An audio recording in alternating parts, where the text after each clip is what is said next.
안녕하세요. 뉴스와 사람들입니다. 지난 5월 당시 이재명 대선 후보는 이렇게 발언했습니다. 이재명 정부의 유일한 인사 기준은 능력과 그리고 청렴함, 충직함이 될 것입니다. 주요 공직자 국민 추천제를 활성화해서 국민이 추천한 인재가 국민을 위해 봉사하도록 하겠습니다. 10일 9시 청각이 되자 강유정 대변인은 다음과 같이 브리핑했습니다. 진짜 일꾼 찾기 프로젝트를 진행합니다.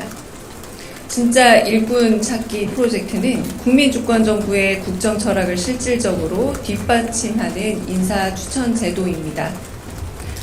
국민 여러분의 집단지성을 적극적으로 활용해서 국민을 위해 진정성 있게 일하는 진짜 인재를 널리 발굴하겠습니다. 이번 인사 추천 대상은 장차관과 공공기관장 등 대통령이 임명할 수 있는 주요 공직입니다. 참여 방법을 말씀드리겠습니다. 인사혁신처가 운영하는 국민추천제 홈페이지에 추천 글을 남기거나 이재명 대통령의 공식 SNS 계정 또는 이메일 openchoice@korea.kr로 쪽지나 편지를 보내주시면 누구나 참여할 수 있습니다. 홈페이지를 통해 접수된 인재 정보는 체계적으로 데이터베이스화되고 추천 인사들은 공직기강 비서관실의 인사 검증과 공개 검증 절차를 거쳐 정식으로 임명됩니다. 이재명 정부는 투명하고 공정한 인사 추천 시스템으로 국민을 섬기는 진짜 인재를 적극적으로 발굴해 국민주권정부의 문을 활짝 열겠습니다. 국민 여러분의 많은 관심과 적극적인 참여 부탁드립니다. 자, 젠프의 말은 현실이 됩니다. 다시 5월 기자회견을 보면 이재명 당시 후보는 국민 추천제를 하는 이유에 대해 소상히 설명을 하는데 지금도 정부에 인재 데이터베이스인가가 있긴 있는데 제대로 관리가 안 되고 있더라고요. 그런데 사실 이해관계에 따라 친소관계에 따라 인사를 하면 그런 게 필요가 없죠.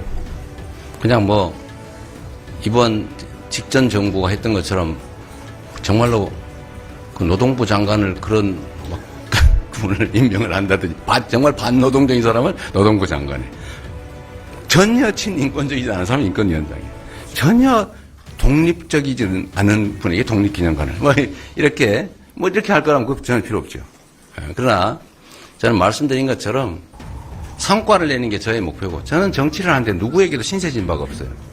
경제적으로든 정치적으로든 저는 오로지 정말 국민과 소통하면서 국민의힘 그러니까 이상하니까 국민의 저력으로 국민들의 지지를 받아서 여기까지 왔습니다.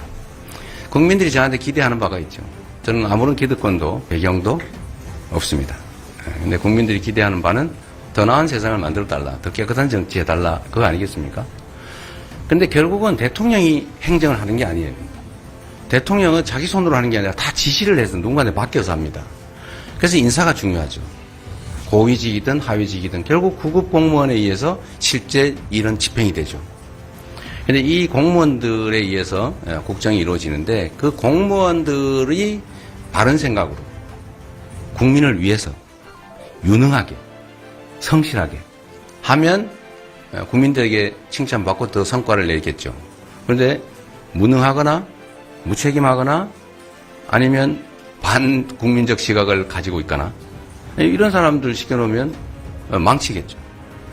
제가 인사를 할 때 그 누구에게도 빚을 지지 않기 때문에 소위 보훈 인사를 할 이유가 없고 저는 성과를 내서 국민들한테 인정받는 게 제 인생의 목표이기 때문에 아까 말씀드린 대로 충직하고 저한테 충직한 게 아니라 국민에게 충직하고 유능하고 그 다음에 청렴하고 그리고 그런 사람들 중에는 남녀 성비도 좀 조정하고 지역도 조정하고 계층도 조정하고 이렇게 해야 되는데 제가 또는 제 주변의 참모들이 그걸 다 알 수가 없어요. 근데 저는 경험상으로 언제나 그 생각을 하죠. 국민의 집단지성이 정말로 유용하다고 생각합니다. 저는 가끔씩 제 인터넷, SNS에다가 공개적으로 말고 약간 범위를 제한해서 이렇게 의견을 물어볼 때가 많아요. 그러면 여러 가지 의견들이 들어오는데 여기 계신 참모들보다 나은 의견이 들어올 때가 꽤 있습니다. 많은 분들의 의견을 듣는 게 중요하죠. 인사도 마찬가지입니다. 우리가 이렇게 막 상의를 하지만 모르거든요. 모르는 게 있어요. 근데 옆집 사는 사람은 아는 경우가 있죠. 이 사람 옛날에 이랬는데. 근데 그런 걸 다 모아보겠다라는 게 제가 말씀드린 이제 인사 시스템, 새로운 국민 추천제 그런 겁니다. 좀 구체적으로 구상을 계속 하고 있어요. 그래서 각 보직을 정해놓고 여기에 대해 추천 다 받고 제보는 익명으로 다 보안 유지하면서 제보를 받고 그걸 누군가 담당해서 다 스크린 체크하고 물론 이제 공적인 검증기관이 검증도 맡기겠지만 국민 검증이 사실 더 정확하거든요. 공공기관들도 결국 국민들의 제보를 받아서 정보를 캐서하는 거 아닙니까? 그래서 국민들에게 좀 선택권을 국민들에게 판단권을 좀 최대한 많이 부여하자라는 것입니다. 자, 이로써 언론이 근거 없는 하마평 장난질도 원천 차단됐습니다. 이번에 대통령실 수석과 참모 인사도 당시 이재명 후보의 발언을 보면 이해가 됩니다. 이번에는 이게 바로 일을 해야 되는데 그러기에는 시간이 부족해서 지금 당장 구성해야 되는 인적 자원들은 이렇게 하기가 좀 쉽지 않을 것 같아요. 근데 그 다음에 이제 시간 지난 다음에 임명할 수 있는 그런 쪽은 최대한 이렇게 추천제를 도입해 보려고 합니다. 자, 국민주권 정부를 국민추천제로 시작했듯 다음은 국민참여 디지털 플랫폼입니다. 국민주권이 일상적으로 실천되고 국정의 주권 의지가 제대로 반영될 수 있도록 국민참여 디지털 플랫폼을 구축할 것입니다. 이재명 대통령은 국무회의에서 3대 특검을 제거했습니다. 이로써 내란 특검, 김건희 특검, 최혜병 특검이 공포되었고 이것으로 윤건희 정권의 시작과 과정, 끝을 모두 단지할 수 있는 큰 얼개가 잡혔고 그러니 여기에 부역했던 언론과 세력들의 반발도 계속되겠지요. 파견검사 인원수와 특검 예산에 태클을 거는 언론에 대해 김영민 의원은 대한민국이 400억을 사용해 다시는 내란, 군사반란 없는 나라, 군에서 억울한 죽음을 당하는 청년이 없는 나라, 주가 조작을 넘벌해 주식시장이 정상화된 나라, 여론조사 조작하고 선거에 개입하는 권력자가 없는 나라를 만든다면 10번이고 해야 하지 않나요? 언론은 저 예산을 쓰면서 특검을 해야 할 만큼 나라를 망친 세력을 비판해야 하고 왜 그렇게 범죄를 많이 저지른 것인지를 물어야 합니다. 라고 일갈했습니다. 이어 원내대책회의에서도 다음과 같이 발언했습니다. 네, 지난 1년간 계엄 빼고 국회의원으로서 할 수 있는 것들은 다 해본 것 같습니다. 남은 시간 잘 마무리하도록 하겠습니다. 오늘은 60항쟁 38주년입니다. 38년 전 오늘 군부 독재에 맞서서 호언철폐를 외쳤던 국민들의 함성이 이 땅의 민주주의를 일으켜 세웠습니다. 그 희생과 용기를 이어받은 국민들은 12.3 비상계엄에 맞서서 민주주의를 다시 지켜냈습니다. 원내대표단이 끝나가는 지금 앞으로 여당 국회의원으로서 민주주의를 지키고 민생을 회복시키는 데 최선을 다하겠다는 다짐을 하게 됩니다. 이제부터 특검의 시간입니다. 특검을 통해서 왜곡된 정의를 바로잡고 그리고 새로운 대한민국, 진짜 대한민국을 만들 시간입니다. 지난 6월 5일 국회는 12.3 내란 특검과 김건희 명태균 특검 그리고 최혜병 특검 이 3대 특검법을 통과시켰습니다. 그리고 오늘 국무회의에서 심의하고 공포될 예정입니다. 특검을 통해서 윤석열, 김건희 그리고 국민의힘 등을 비롯한 권력형 범죄의 핵심 인물들에 대해서 엄정하고 철저한 수사와 단죄가 이루어져야 할 것입니다.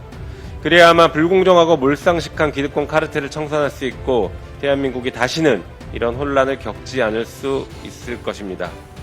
한편 특검과 관련해서 여러 가지 비판의 목소리들이 나오고 있는 것 같습니다. 예를 들면 400억의 예산이 들어간다.